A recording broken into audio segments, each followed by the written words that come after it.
way the museum is focused on saving history is essentially by reaching out to the community and finding out what objects and also what stories are still available for us to collect and that we can properly care for within the space that we have. The Clark County Historical Museum is viewed,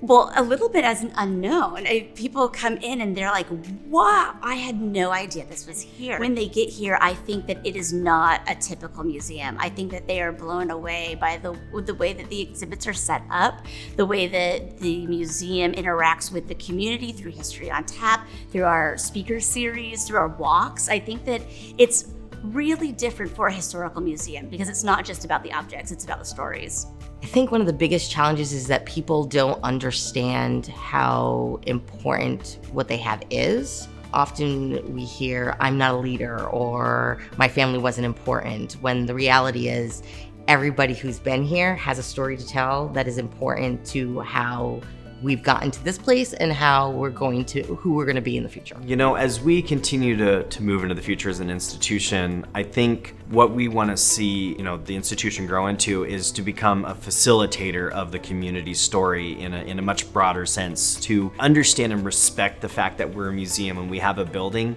but really